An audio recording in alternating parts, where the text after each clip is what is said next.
Okay, so back the car up. We put the hitch assembly in here. We put this pin in here, locking this piece into the car.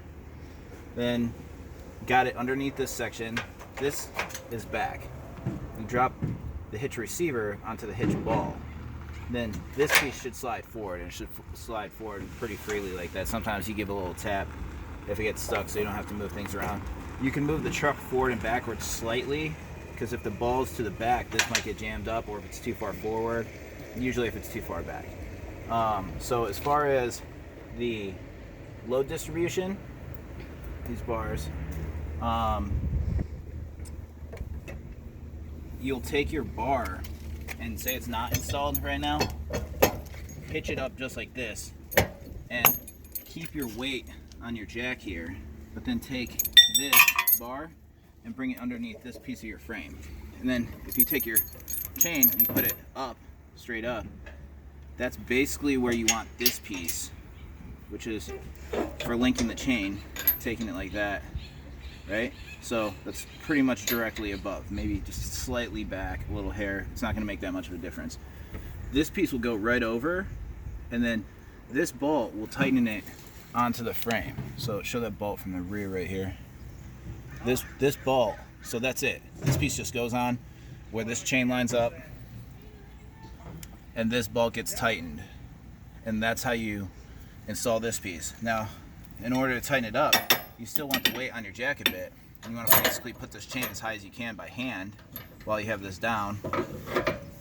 And then you're going to pull this piece up and put the tension on. You're going to go around to the other side. You're going to repeat that step.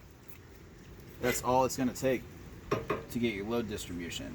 Now, as far as the anti-sway, for the anti-sway, it's got a ball here in front of your anti-sway. It's going to go on said ball.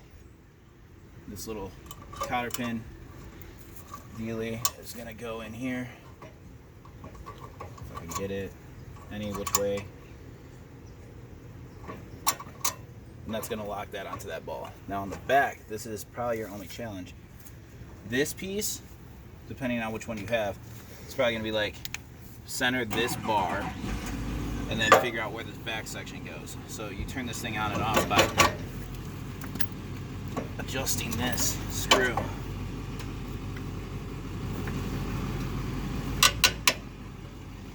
Mine's a little rusty. So what you'll do is center this piece up while it's loose, so like it will slide forward and backwards now. Figure out where your ball needs to go. It's probably going to give you a pretty accurate measurement. And then this ball plate though, you're going to have to line this up. And there's two options. You could get self-tapping screws, which will kind of drill the hole and then thread the hole and bolt in, or you could drill all the way through. So mine's not even straight because I didn't put it on here, but it doesn't matter as long as this is where it needs to be. So you put this plate here, mark where your holes are. You might have 4 or 6. Then you're gonna take a drill bit and just go boom all the way through, and then you'll be able to put this bolt through, put the nut on the back and tighten that down, and this plate will be installed. Or if you have the self-tappers, you could drill a pilot hole, and I'll send you a picture of what those screws look like.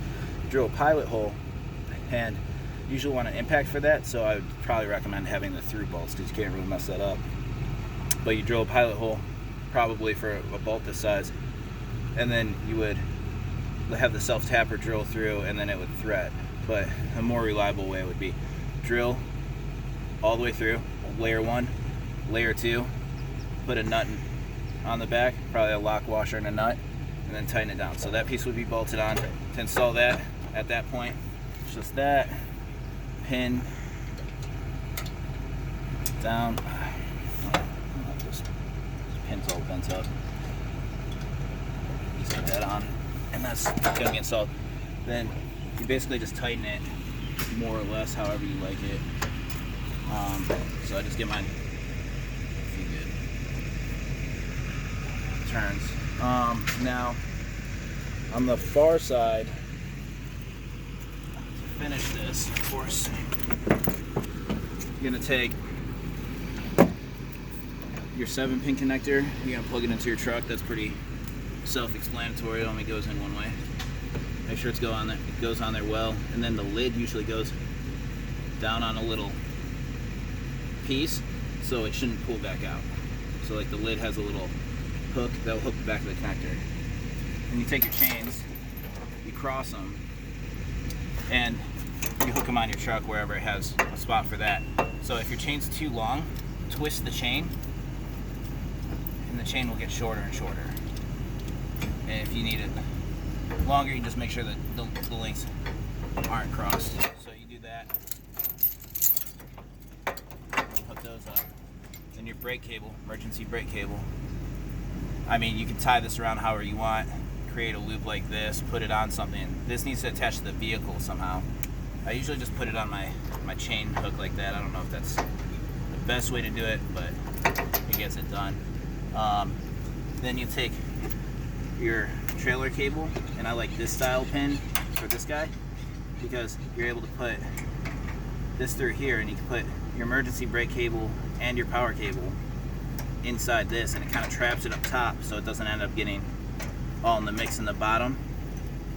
Then the other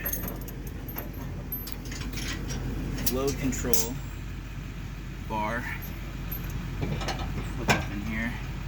Put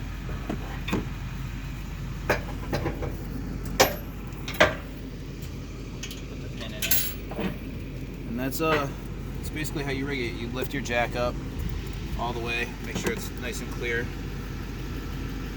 and that's everything as far as this part's concerned.